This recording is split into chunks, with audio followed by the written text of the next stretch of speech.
Have you ever wondered how someone could just vanish into thin air? That's exactly what happened to Helen Brach, the wealthy widow of the Brach's candy empire founder. Her disappearance in 1977 remains one of the most perplexing and high-profile cold cases in the United States. Helen Brach was born in 1911 and led a relatively quiet life until she married Frank Brach, the owner of Brach's Confections, in 1950.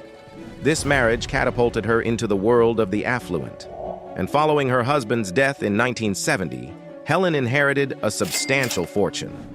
Known for her philanthropy and love of animals, especially horses, she became a prominent socialite in Glenview, Illinois. On February 17, 1977, Helen checked out of the Mayo Clinic after a routine medical checkup. She was reportedly in good spirits and planned to return home to Chicago. According to her housekeeper, she was last seen at O'Hare Airport. Despite numerous reported sightings over the years, she was never seen again, and it appears she never boarded her flight. Initially, the investigation into Helen's disappearance was slow, with no immediate signs of foul play. However, as time passed with no word from Helen, suspicion grew. Her substantial wealth and connections to the horse racing industry, where she had invested significant sums, led investigators to consider more sinister scenarios. The case took a darker turn when authorities delved into the shady world of horse racing.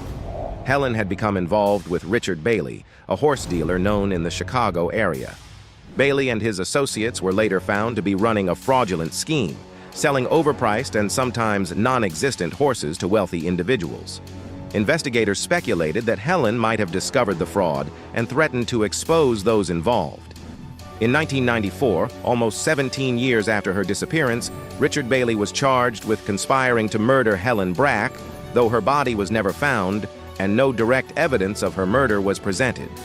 Bailey was not convicted of murder but was found guilty of defrauding Helen and other wealthy women through his horse scam. He received a lengthy prison sentence, partly based on the judge's conclusion that he was likely involved in her disappearance. Over the decades, various other theories and potential suspects have surfaced, including links to organized crime and other criminal activities associated with the horse industry. The lack of a body and definitive proof has made it difficult to conclusively solve the case. Helen Brach was declared legally dead in 1984, and her estate, worth millions, was distributed according to her will, much of it going to animal charities. Helen Brach's disappearance has inspired numerous books, documentaries, and articles, keeping public interest in the case alive.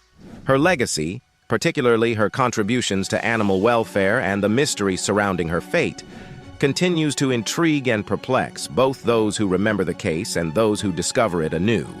If you found this story as fascinating and baffling as we do, make sure to like this video and subscribe to our channel, Baffling Mysteries. Stay tuned for more intriguing cases and unsolved mysteries that will keep you on the edge of your seat.